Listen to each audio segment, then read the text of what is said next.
Hi, everyone. It's so nice to be here. My name is Maria. I'm one of the investment partners at Electric.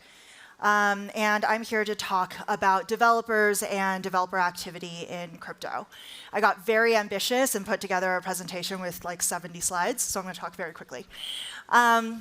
What is Electric Capital? Electric Capital is an early stage VC firm. We invest in seed and Series A. 70% of our investment of our team in general are engineers or former founders. And so it's our thesis that looking at developer activity is the most valuable signal in understanding where value accrual happens in crypto. And so that's part of the reason why we do put together this report every single year.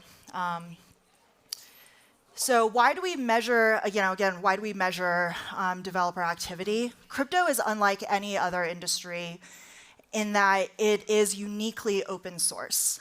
This is, at its height, a $3 trillion industry where some of the most important projects are open source. And so we have a unique ability to look into not only the code, what it looks like, but who's building on it and how many people are building on it. And that is, again, not something that you can really claim for any other industry. And of course, the other thing that's very important about developers is that they create the applications that bring in users. And they bring in, and they create the developer tools that also bring in more developers. So the way that we look at developer activity is it all starts from the code commit. We basically crawl almost the entirety of GitHub, GitLab, and other sources to understand the number of, to understand all of the open source code commits that are related to crypto. We map it in 3 different ways. One is through code searches, where we look for unique signatures in the code to understand when something is related to crypto. The second way is we work with foundations and teams who will submit open source repos to us. And the third is we actually have an open source taxonomy is on GitHub right now. It's just called Crypto Ecosystems with Electric Capital. If you look it up, this is the biggest taxonomy of that maps open source crypto repositories to different ecosystems in crypto. So these are all the ways that we source and try to understand which repositories are crypto repositories. And from there, we built a bunch of infrastructure internally to basically roll it up into developers. The biggest caveat before I get into the charts is that this is going to be a massive undercounting. All the numbers you're going to see from here on out is going to be a massive undercounting of the number of developers in crypto. And the reason for that is we're, again, only looking at open source developers. So who's a closed source developer? Coinbase developers are closed source. Anyone working at any of the big NFT marketplaces, OpenSea, Magic Eden, Blur, they're all working on closed source code. A lot of gaming developers are working, most games are closed source.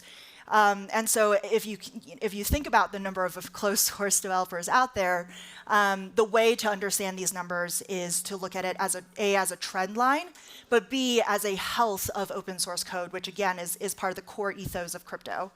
Bitcoin started as open source code, Ethereum is open source, et cetera. Okay, so without further ado, we're 14 years now into the creation of open source crypto. This is the message that Satoshi sent in 2009, where he actually points to the open source C++ code and asks everyone to take a look and to compile it and run a node. And in the first 7 years of crypto, from 2009 to roughly the launch of Ethereum in 2015, we got up to 1,000 monthly active developers. Pretty slow growth. In the next 7 years, crypto gained 22,000 more active developers. These are monthly, so these are monthly active developer numbers. In order for you to be a monthly active developer, you need to have committed code in a 28-day period.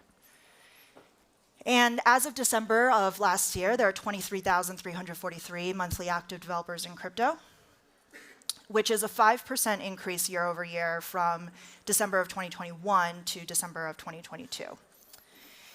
If we map active developers alongside prices, then we see some really interesting things. First of all, developers grow when prices grow. As you can see, the gray line here is network values in crypto, and the blue line is the number of developers. And so you can, again, see as prices grow, developers also grow. In the last cycle, as prices were growing, developers grew. We gained 8,000 monthly active developers. In the 2022 cycle, we gained 15,000 monthly active developers as prices grew. And and then we hit an all-time high in June of 2022 at 26,323 monthly active developers. And so from the market peak in 2017, 2018 to last market cycle peak, monthly active developers actually grew by 141%. And as of December 2022, the market actually fell more than 70%. Developers only fell by 11%. And I think I'm going to pause here for a second because I think this is a really interesting takeaway, which is that, yes, developers grow when prices grow, but developers don't leave when prices fall, or they don't leave at the same magnitude. And that's how crypto has been able to grow its developer activity in the last 14 years. Here's another way to look at it. By the end of December 2022, prices actually fell back to January 2018 numbers, but developers actually increased by close to 300%. So how many new developers entered crypto? In 2022, over 60,000 new developers touched open source code for the very first time. And in the last 2021 to 2022 market upswing, we actually saw more than 100,000 new developers touch open source code. Again, that's remarkable because this is not just some team working on their closed source project. This is actually actively contributing to something in open source. It's a very, very high bar. And if you compare that to the 2017-2018 cycle, we only had 44,000 new developers commit something in open source crypto. I will just fly through a lot of this stuff. How active are developers? We can look at them by frequency of activity and also the volume of commits. So this is mapping the number of days that a developer is active in a 28-day period. The takeaway here is that 20% of developers commit code 10 days or more. 50% of developers commit code 2 to 9 days, and then 30% of developers commit code 1 day of the week, or 1 day of the month. And this can roughly be mapped to one-time, part-time, and full-time developers.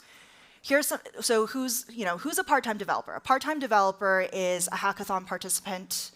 It's someone who maybe codes nights and weekends on a project. A full-time developer is someone who is generally maybe paid by the DAO.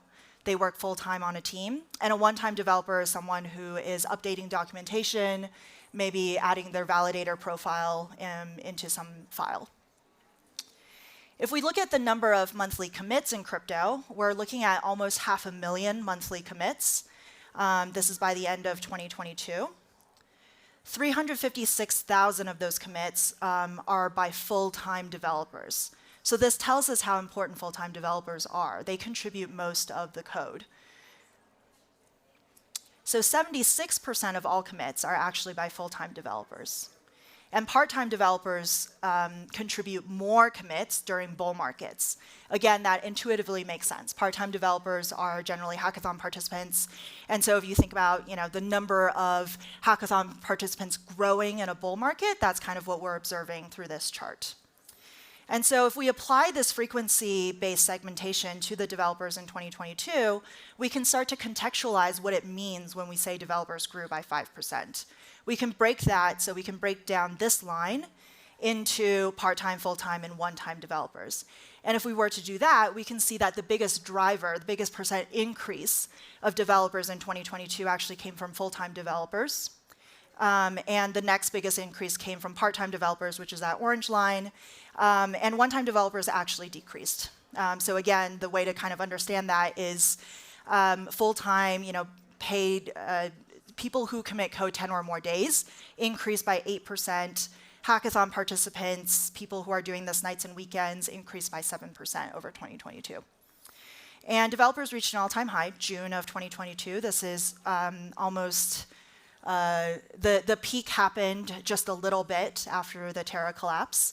And from June to the end of 2022, monthly active developers fell by 11%, We can, again, contextualize that 11% by breaking this down into part-time, full-time, and one-time developers, and we can see that the biggest decrease comes from part-time developers at 13% and one-time developers at 14%.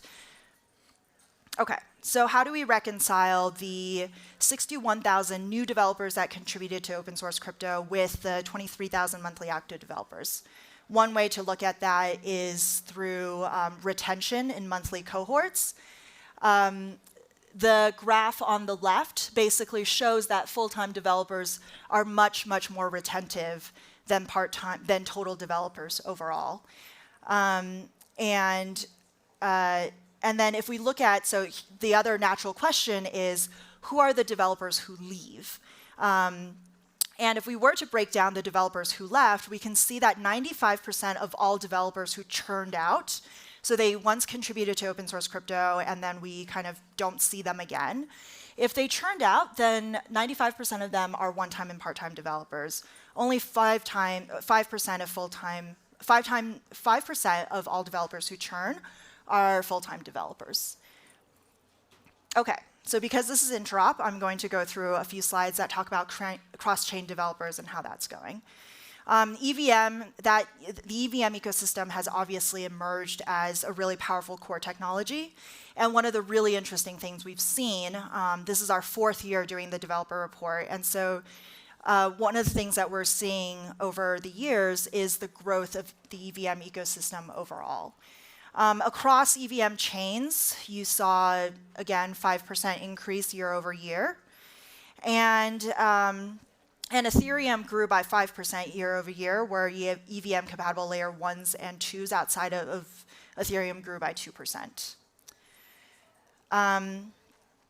If we were to look at contract deployments on chain, we can see that overwhelming, so again, this is only in the EVM ecosystem, we can see that overwhelmingly people still only deploy to one chain.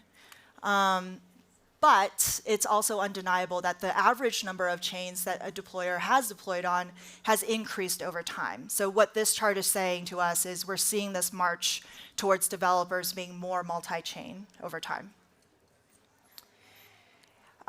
So how do we kind of think about developers working across multiple chains?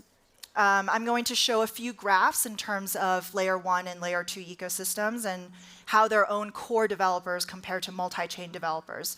So here's an example. So if we were to talk about Sushi, then Sushi's primary ecosystem, if we were to talk about Optimism, then Velodrome, Lyra, Perpetual are all Optimism native developers, and then anyone working on Uniswap, Sushi, or Aave would be considered a multi-chain developer because Uniswap is not only available on Optimism, it's also available on other chains. So how does that compare? If we were to look at Polygon, we can see that Polygon's primary developers, so developers who are only working on Polygon, increased 29% over 2022. And their multi-chain developers increased by 1%. But what's interesting, of course, is that multi-chain developers vastly outpace, or there's vastly more multi-chain developers than there are primary developers. And we see this in Avalanche as well. So generally, this is a trend, which makes sense. If you're an EVM-compatible chain, you will have more multi-chain developers, so developers who are not only developing on you, but developing on other chains as well, then you have primary developers. Avalanche lost 28% primary developers, but their multi-chain developers actually grew by 8%. BNB has seen steady multi-chain developers despite a 23% decrease in primary developers. So again, this is really interesting where you can be in a situation where you're losing primary developers, but you can remain extremely healthy in your multi-chain developer ecosystem simply by the fact that you're compatible with other ecosystems and developers want to support your chain. Celo similarly lost 19% in their primary developers year over year, gained 7% in multi-chain developers. Arbitrum has way more multi-chain developers than they do primary developers, but they did see a very healthy 38% growth in primary developers. And Optimism has 5 times more multi-chain developers than they do primary. their multi-chain developers fell by 8%, but their primary developers grew by 73% over 2022. The other section I'm going to cover is DeFi, and we're just going to briefly look at which chains DeFi protocols are building on, because DeFi tends to be very multi-chain right now. I think eventually we'll probably see that with NFTs as well, but right now I think the focus is the more common case that you see is DeFi protocols being available across different chains. So if we were to map, this is a mapping of DeFi protocols on different layer ones. If we were to map these DeFi protocols across different layer ones, then it's very clear that Ethereum outpaces other layer ones in terms of the number of developers that they have. The biggest layer ones with the biggest DeFi developer ecosystems are Ethereum, Cosmos, Solana, Polkadot, BNB, Kusama, Polygon, Avalanche. And then other layer one DeFi is the gray line over here. So again, this is kind of what this is saying, is that Ethereum has the greatest share of DeFi developers, followed by Cosmos and then Solana. This is, repeat what I said. So Ethereum began with 4 times more DeFi developers than any other layer one during DeFi summer. So during DeFi summer, which is that gray line, you can see that most DeFi developers worked on Ethereum, and almost none of them worked on other layer ones. But that has drastically actually shifted. Today, 50% of DeFi developers actually contribute to ecosystems outside of Ethereum, versus 30% during DeFi summer. Hopefully this makes sense. And that's it. So you can see a lot of these charts and the entire report. So again, this was a small sample of the actual report. The actual report has 185 slides of charts. So if you like charts, go to developerreport.com. This is the site that we launched this year, which has all of these developer numbers. And we, again, as a VC firm, we basically put this out as a public good. This is not how we make money. This is developerreport.com. You'll be able to see not only numbers from December 2022, but as the year progresses, we plan on creating more updates and more different types of charts. Charts are interactive, so you can play with them and also look at how developers differ across different ecosystems as well. So thank you very much. If you are working on open source code in crypto, please do put it into this taxonomy. So again, this is an open source taxonomy. A lot of people use it, and so you're not only helping us, you're really helping the entire crypto ecosystem. It is, to say the least, it is a non-trivial task to identify all open source repositories in crypto, and so if you are working in open source, please do make sure that your repository is included. So thank you very much. If you have any questions, I'm at Maria Shen on Twitter. My DMs are open. Feel free to send me a message. Thank you so much.